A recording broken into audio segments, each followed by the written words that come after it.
एक छोटे से गांव में एक जादुई गुफा थी। शांति मौसी, आज तक जो भी उस गुफा में गया है वो लौट कर नहीं आया है। दिन साहस जुटाकर जंगल के रास्ते गुफा की ओर बढ़ता है। तभी रास्ते में किसी के होने का एहसास होता है। बहुत समय पहले की बात है। एक छोटे से गांव में एक जादुई गुफा थी। गुफा के बारे में सुनते ही सभी लोग डर जाते और ये कहते, शांति मौसी, आज तक जो भी उस गुफा में गया है वो लौट कर नहीं आया है। हाँ, सही कहा भाई साहब। आज तक जो भी उस गुफा में गया है वो कभी लौट कर नहीं आया है, क्योंकि वहाँ एक डायन है जो गांव के लोगों को मार देती है। कहानियां बनती रहती थी, लेकिन बहुत कम लोग ही गुफा के अंदर जाने के लिए साहस करते थे। गांव में एक लड़का था जिसका नाम रामू था। रामू बहुत ही निर्भीक और उत्साही था। रामू चुपचाप उन सब की बातें सुन रहा होता है, क्योंकि इससे भी पहले उसने सुना था कि गुफा में विशेष रूप का एक रत्न है जो किसी की भी इच्छाओं को पूरा कर सकता है। रामू ने तय किया वह गुफा में जाकर उन रत्नों को ढूंढेगा और कहता है, मैं उस गुफा में जाऊंगा।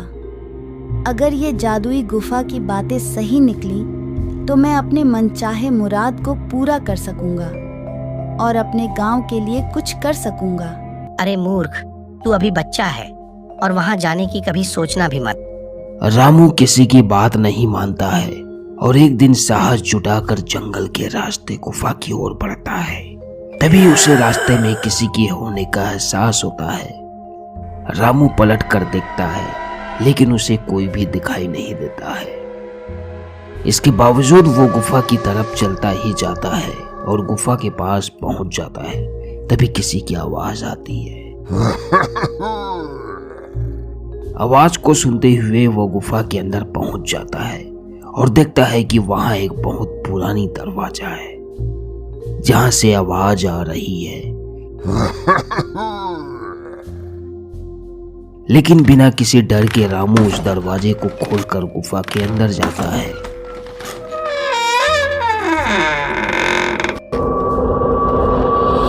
गुफा के अंदर जाते ही रामू चौंक जाता है और उसे आश्चर्य होता है, क्योंकि वहां एक डायन होती है जिसके सामने चमकता हुआ रत्न होता है। रामू कुछ कहता कि इससे पहले डायन उससे कहती है, तुम यहाँ कैसे आए हो और तुम्हें कैसे पता कि यहाँ रत्न है? रामू ने अपनी उत्सुकता से डायन को सब कुछ बताया और कहा, मैंने गांव वाले के मुंह से सब सुना था कि इस जादुई गुफा में एक डायन है। डायन हंसते हुए कहती है, तुम्हारा यही साहस तुम्हें यहाँ लाया है, लेकिन धन और रत्न सिर्फ उन्हीं को मिलेगा जो इसका उपयोग लोगों के हित में करेगा।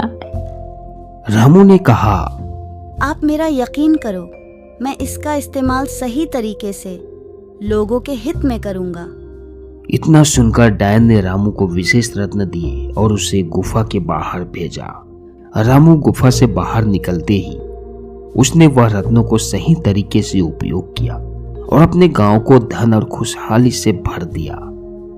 इस कहानी से हमें यही सीख मिलती है कि साहस, उत्साह और अच्छी सोच से जीवन की मुश्किलों को पार किया जा सकता है, सच्ची सफलता हासिल की जा सकती है। तो आज की कहानी यहीं तक। कहानी कैसा लगा कमेंट करके जरूर बताएं। अगर आप पेरेंट्स हैं तो इस कहानी को अपने बच्चों को जरूर दिखाएं और अपने फैमिली मेंबर को शेयर जरूर करें। तो ऐसे ही दिलचस्प कहानियां सुनना चाहते हैं तो हमारे चैनल मिनी स्टोरी बॉक्स को सब्सक्राइब करके हमें सपोर्ट जरूर करें। अगली मुलाकात होगी एक नए कहानियों के साथ। Thanks for watching.